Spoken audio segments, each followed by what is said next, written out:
क्या FRM CFA से बेहतर है? सीएफए या एफआरएम कौन ज़्यादा सैलरी घर ले जाता है? सीएफए या एफआरएम कौन सा कोर्स ज़्यादा मुश्किल है? क्या मुझे एफआरएम से पहले सीएफए करना चाहिए?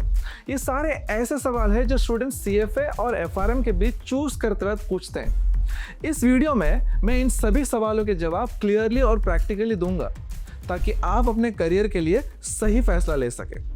सबसे पहला, क्या एफआरएम सीएफए से बेहतर है? चलिए क्लियर कर लेते हैं। एफआरएम और सीएफए में कोई बेहतर या बुरा नहीं है, ये अलग अलग करियर पाथ्स के लिए अलग अलग क्वालिफिकेशंस है। सीएफए यानी चार्टर्ड फाइनेंशियल एनालिस्ट ज्यादा ब्रॉड है। इसमें investment management, portfolio management, equity research, wealth management और फाइनेंशियल एनालिसिस कवर होता है। सीएफए इन्वेस्टमेंट इंडस्ट्री में करियर्स बनाने के लिए डिजाइन किया गया है। वहीं एफआरएम ये स्पेसिफिकली रिस्क मैनेजमेंट पर फोकस करता है। Market risk, credit risk, operational risk और रेगुलेटरी फ्रेमवर्क्स। ये रिस्क मैनेजमेंट, कंप्लायंस और बैंकिंग में करियर्स बनाने के लिए डिजाइन किया गया है। तो अगर आपको ब्रॉड इन्वेस्टमेंट करियर चाहिए तो सीएफए बेहतर है। अगर आप रिस्क मैनेजमेंट में स्पेशलाइज करना चाहते हैं तो एफआरएम बेहतर है। कोई भी सुपीरियर नहीं है, दोनों अलग अलग पर्पसेस सर्व करते हैं। अगला, सीएफए या एफआरएम कौन ज़्यादा कमाते हैं? ये आपकी रोल, एक्सपीरियंस और लोकेशन पर डिपेंड करता है। अगर इंडिया की बात करें, सीएफए प्रोफेशनल्स टिपिकली फ्रेशर्स के रूप में 10 से 15 लाख पर एनम कमाते हैं और 5 से 7 साल के एक्सपीरियंस के साथ पोर्टफोलियो मैनेजर, इक्विटी एनालिस्ट या वेल्थ मैनेजर जैसे रोल्स में 25 से 40 लाख पर एनम कमाते हैं। एफआरएम प्रोफेशनल्स टिपिकली फ्रेशर्स के रूप में 8 से 12 लाख और एक्सपीरियंस के साथ रिस्क मैनेजर, क्रेडिट एनालिस्ट या कंप्लायंस ऑफिसर जैसे रोल्स में 20 से 35 लाख कमाते हैं। और अगर इंटरनेशनली बात करें, सीएफए प्रोफेशनल्स यूएस, यूके या मिडिल ईस्ट में इन्वेस्टमेंट मैनेजर रोल्स में 80,000 से $1.5 तक कमा सकते हैं और FRM professionals risk management roles में $70,000 से लेकर $1,20,000 तक कमा सकते हैं, खासकर बैंकिंग और रेगुलेटरी इंस्टीट्यूशंस में। बॉटम लाइन क्या है? सीएफए की जनरल अर्निंग पोटेंशियल में थोड़ी बेहतरी हुई है क्योंकि करियर ऑप्शंस ज़्यादा ब्रॉड है, लेकिन सीनियर रिस्क रोल्स में एफआरएम प्रोफेशनल्स भी उतना ही अच्छा कमा लेते हैं। अगला, सीएफए या एफआरएम कौन सा कोर्स ज़्यादा मुश्किल है?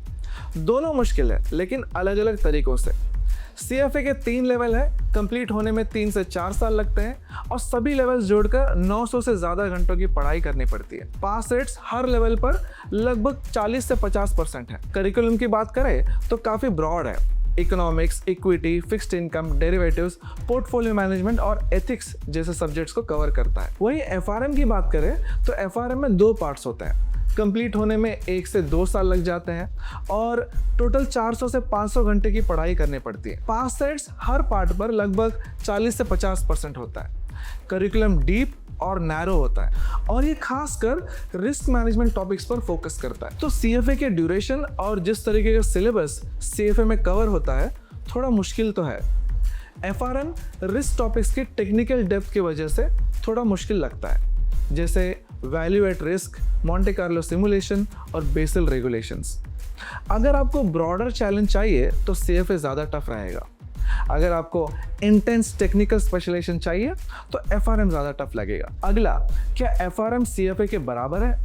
नहीं, ये इक्विवेलेंट नहीं है बल्कि कॉम्प्लीमेंट्री है। सीएफए ग्लोबल इन्वेस्टमेंट प्रोफेशनल्स के लिए गोल्ड स्टैंडर्ड के रूप में पहचाना जाता है। ये asset management, equity research, wealth management और पोर्टफोलियो मैनेजमेंट में करियर बनाने के लिए आपको मदद करेगा। वही एफआरएम की बात करें, एफआरएम ग्लोबली रिस्क प्रोफेशनल्स के लिए गोल्ड स्टैंडर्ड के रूप में पहचाना जाता है। ये risk management, banking, hedge funds और रेगुलेटरी कंप्लायंस में करियर बनाने के लिए आपके दरवाजे खोल देता है। बहुत सारे प्रोफेशनल्स दोनों रखते हैं, सीएफए और FRM. Investment banking, hedge funds और सीनियर फाइनेंस रोल्स के लिए ये एक पावरफुल कॉम्बिनेशन है। लेकिन अगर आप सिर्फ एक कर सकते हैं तो आपके करियर गोल्स के हिसाब से चूज करें। इन्वेस्टमेंट्स करना है तो सीएफए, रिस्क मैनेजमेंट करना है तो एफआरएम। अगला, क्या मुझे एफआरएम से पहले सीएफए करना चाहिए? ज़रूरी नहीं है, ये आपके करियर गोल्स और बैकग्राउंड पर डिपेंड करता है। आप सीएफए कर सकते हैं अगर आपको ब्रॉड फाइनेंस करियर चाहिए और अभी स्पेशलाइजेशन के बारे में श्योर नहीं है और आपको इक्विटी रिसर्च, पोर्टफोलियो मैनेजमेंट या वेल्थ मैनेजमेंट में इंटरेस्ट है और अगर आपको फाइनेंस रोल्स में मैक्सिमम फ्लेक्सिबिलिटी चाहिए तो CFA को चूज करिए। अगर आप पहले से बैंकिंग या रिस्क रिलेटेड रोल्स में काम कर रहे हैं और आप जल्दी रिस्क मैनेजमेंट में स्पेशलाइज करना चाहते हैं और आपके पास लिमिटेड टाइम है और फास्टर कंप्लीशन चाहिए, जैसे 1 से 2 साल, आपको 3 से 4 साल तक वेट नहीं करना है, तो FRM कीजिए।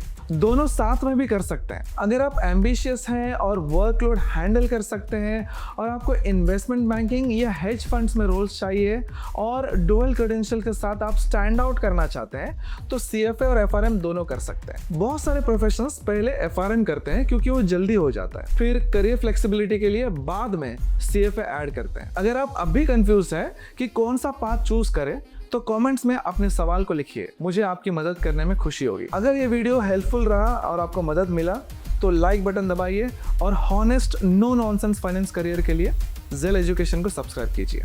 मिलते हैं अगले वीडियो में।